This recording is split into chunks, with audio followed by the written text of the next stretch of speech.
Hi hello నమస్తే welcome to మమేకం Telugu novels. నేను మీ నివేదిత. శ్రీమతి స్నేహ ఎపిసోడ్ నెంబర్ 14. ఈ కథ రాసింది సౌజన్య టీవీఎస్. ఇక కథలోకి వెళ్ళిపోదామా?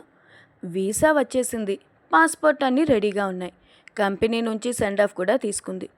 ఇక 1 వీక్లో ఫ్లైట్ అనే పాటికి టెన్షన్తో తలపట్టుకుని కూర్చుంది స్నేహ. ఇప్పుడు మాధవ్ ఏమంటారు?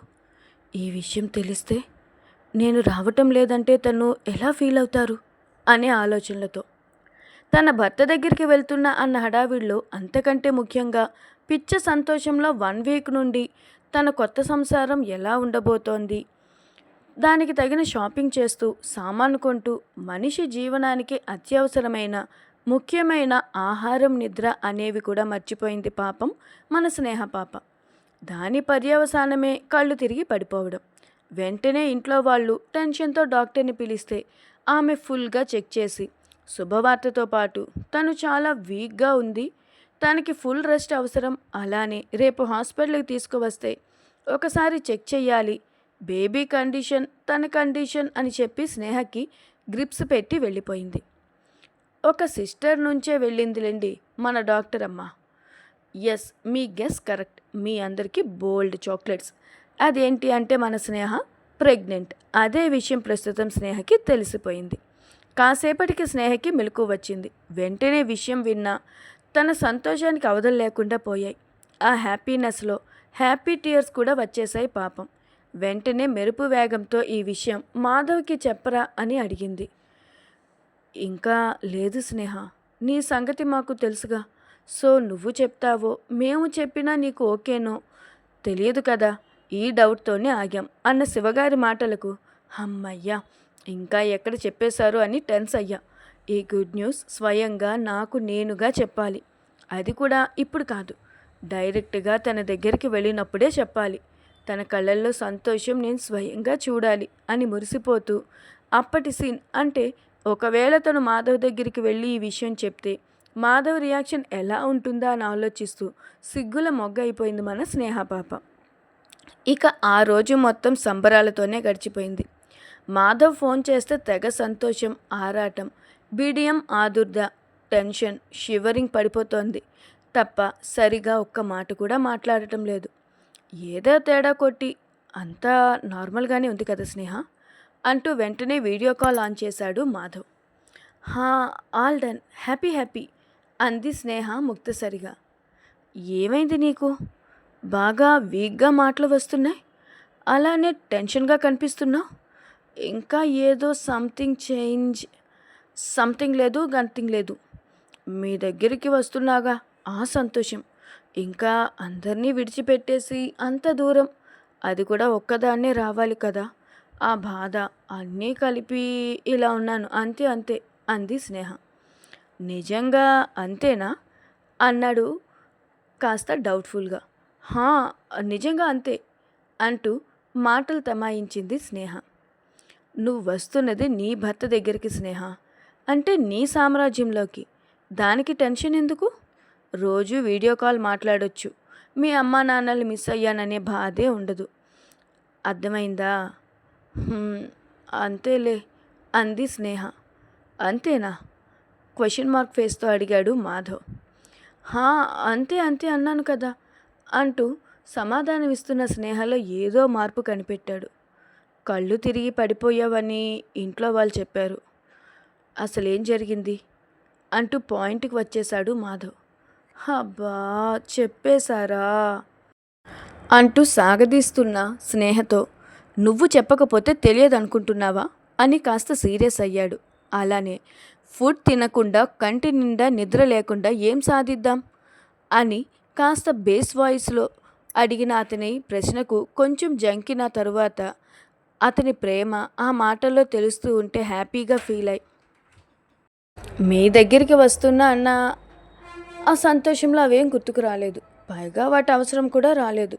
కేవలం మీరు మాత్రమే కనిపించి వాటి అవసరాలని ఫుల్ఫిల్ చేసేశారు అని అల్లరిగా నవ్వుతూ ఉంటే, మాటలు బాగా నేర్చావు చూడు, ఎంత నీరసంగా ఉన్నావో అన్నాడు మాధవ్ కన్సర్న్ చూపిస్తూ. చెప్పా కదా జరిగిన విషయం అంతా. ఈ రోజు నుండి మీ దగ్గరికి వచ్చేంత వరకు ఇక ఎలాంటి పనులు పెట్టుకోకుండా ఫుల్గా తిని కంటి నిండా నిద్రపోతా. హ్మ్. Very good. మంచి డెసిషన్ తీసుకున్నావు. ఇక్కడికి వచ్చిన తర్వాత అసలే నిద్ర ఉండదు కాబట్టి, ఆ నిద్ర అంతా ఇండియాలోనే చేసేసి హ్యాపీగా వచ్చేయి. నీకోసం కళ్ళు కాయలు కాసినట్లుగా పడిగాపులు కాస్తున్నాయి ఇక్కడ. పెళ్ళైన బ్రహ్మచారిలాగా అంటూ హస్కీ వాయిస్‌లో అంటాడు మాధవ్.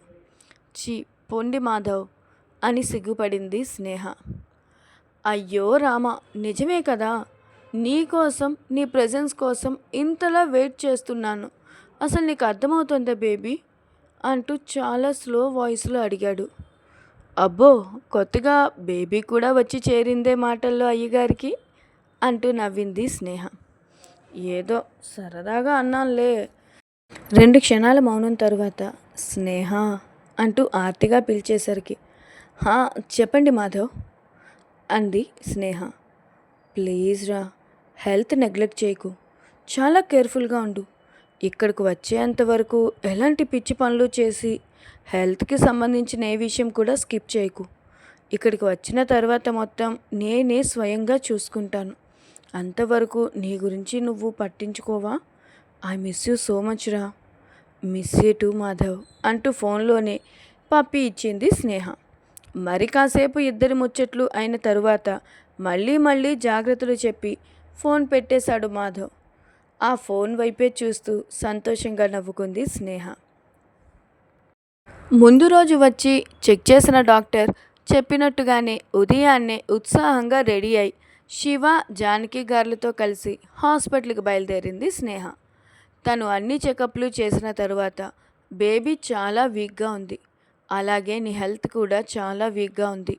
బేబీని క్యారీ చేసే అంత స్టామినా ప్రస్తుతం నీకు లేదు అన్న మాట వినగానే స్నేహకి కళ్ళల్లో జలజల రాలిపోతున్నాయి కన్నీటి దారులు.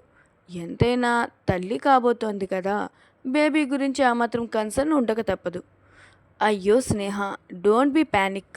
ఇప్పుడు ఏమైందని? నువ్వు ఫుల్గా బెడ్ రెస్ట్ తీసుకుని చాలా కేర్ఫుల్గా ఉంటే హ్యాపీగా బేబీని బయటికి తీసుకుని రావచ్చు. కాకపోతే కొంచెం కాంప్లికేటెడ్. సో మొత్తం నీ హెల్త్ నీ చేతుల్లోనే ఉంది. అంటే బేబీ అని పొట్ట తడుముకుంటూ అడిగితే, ఇలాంటి కాంప్లికేటెడ్ ప్రెగ్నెన్సీ కన్ఫర్మ్ అయిన వెంటనే తెలిస్తే అబార్షన్ చేయటానికైనా పాసిబిలిటీ ఉంటుంది. కానీ ఇప్పుడు అది కుదిరే పని కాదు. ఎందుకంటే నువ్వు ఇప్పుడు 3rd మంత్ ఎండ్ అయ్యి 4thలోకి ఎంటర్ అయ్యావు. సో ప్రస్తుతం ఉన్న పొజిషన్లో నీకు బేబీని రిమూవ్ చేయటం అనే థాట్ కూడా రావడానికి అవకాశం లేదు అన్నారు డాక్టర్. అవునా? అంది సంతోషంగా. నీకు రెగ్యులర్గా పీరియడ్స్ రావు కాబట్టి ప్రెగ్నెన్సీని గుర్తించలేకపోయావు స్నేహ. పైగా ఎటువంటి సిమ్టమ్స్ కూడా నీకు ఇప్పటిదాకా కనబడలేదు. అది నీకు కూడా అర్థమవుతోంది.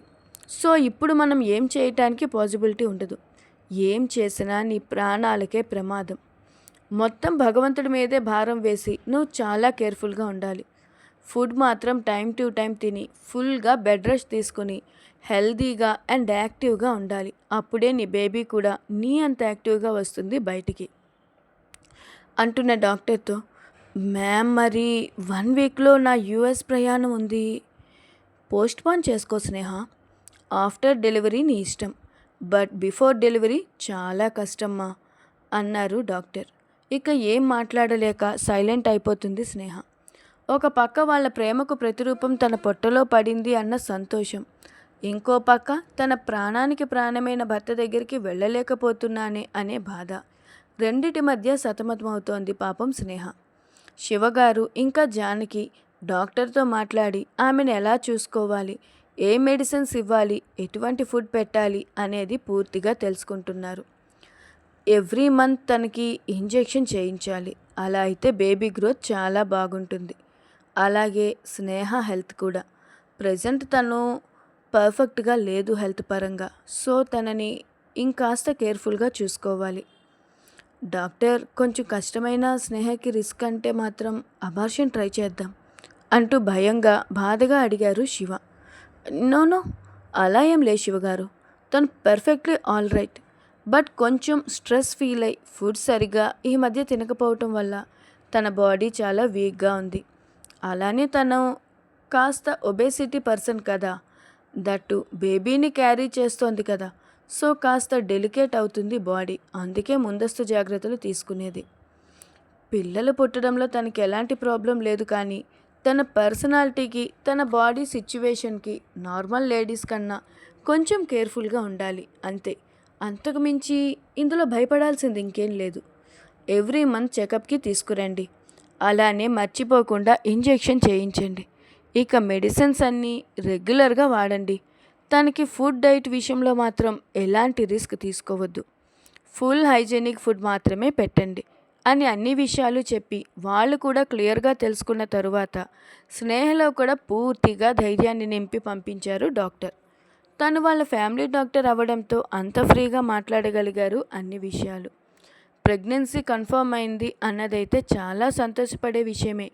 కానీ దీనివలన మాధవ్కి దూరం అవ్వడం అనేది చాలా బాధాకరమైన విషయంగా మారింది స్నేహకి.